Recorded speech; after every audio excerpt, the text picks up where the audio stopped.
Hey everybody, it's Book of Katherine. Today I want to talk about this lovely little brush right here. This lovely, amazing hat brush. I thought it was just a hat brush. Hat brush is made by one of my husband's friends. My husband's friend does this on the side when he's traveling, and it's an amazing thing that a lot of people do on the side. A lot of people do hobbies on the side and make things with their hands. The artisan market is huge. Etsy made that a big thing, big tradesman thing. And so a lot of people do that. A lot of people do it at these day markets or evening markets, town markets, or they have these big, huge fairs. The artisan market is huge. And so this is an amazing gift that was given to my husband. And I have it up on my wall because I love the artisan level. This is such a high quality artistry, in my opinion.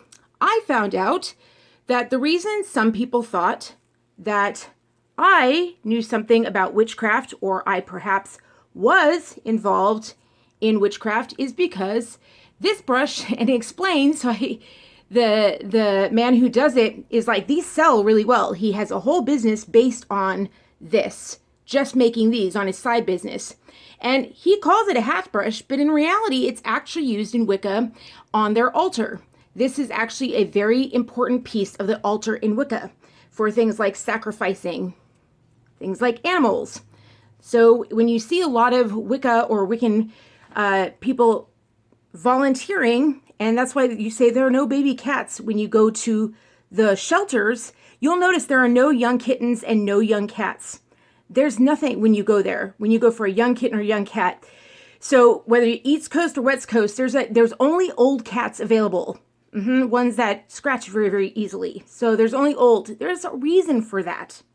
So you can try and get newborns or whatever, but it's very difficult, very difficult to do. So that's why so many people do breeding, even though it's frowned upon.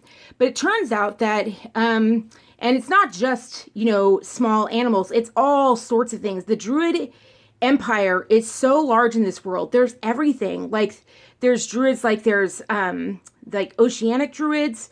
There's all different kinds of temples. You'll see, go ahead and look online and look at the kind of Wiccan, like altars that they make. And I never would have known about it if I hadn't started studying Druidry and Wicca and Wiccan. And I did that because of the same reason I started studying the Bible. I decided to go where they didn't want us to go where everyone said not to. So the left said, don't go study the Bible. Boy, did I study a lot there. And then I was like, I should probably go where my family told me not to go, which was Wicca. Boy, did I learn a lot when I went there.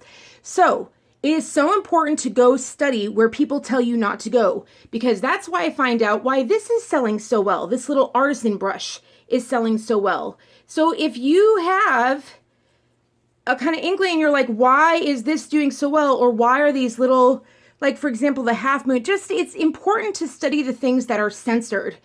It's so important. There's so much I've learned about Wicca. Remember how I said in my other video, I said that I'm so glad I started studying witchcraft because I learned to know something when I saw it that it had to do with witchcraft. And I was like, I have something sitting on my wall in every single one of my videos that would indicate to anyone watching my videos, they would think that I am involved and I have an altar dedicated to witchcraft and witchery. They would think that I'm involved because I have this up on my wall, when in fact, no, I just have a friend that makes these who has no idea, who has absolutely no idea. Trust me, they have no clue.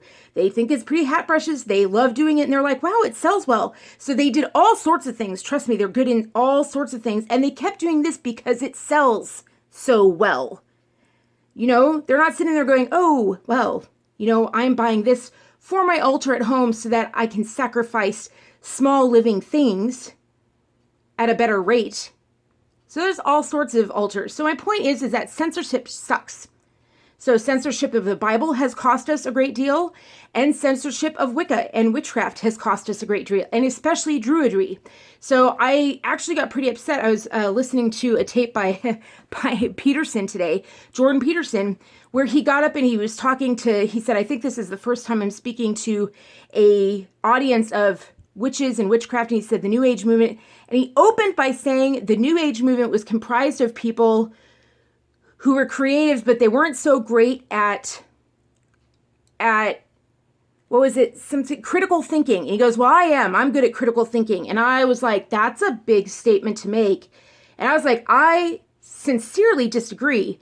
I know a lot of people involved in the New Age movement, like lots and lots and lots of people in the New Age movement. It's huge in California. You can't live in California and you can't work in Phoenix or anything like that without knowing people involved in the New Age movement. It's super, super huge. And also, by the way, the New Age movement, everyone involved in the New Age movement who gets kind of hyped, they all go to Turkey. Now I understand that, Pergamum. They all go and study in Turkey, by the way. Never really overlapped that until we started studying Pergamum and Zeus. Everyone involved in New Age goes and studies in Turkey, by the way. So that's just something really important to keep in mind. They don't talk about going to Rome. Very interesting that Rome has all that anyway. So anyway, that was my little spiel on why it's important. So sorry to anyone if you're disappointed when you think of that. I have an altar. I don't. I also have just a really beautiful flower that I thought was beautiful that I bought a long time ago at like Home Goods or something when I was in California. I thought it was so beautiful. And it turns out it's the Buddhist flower, you know, the Japanese Buddhist flower for, you know, meditating in Buddhism.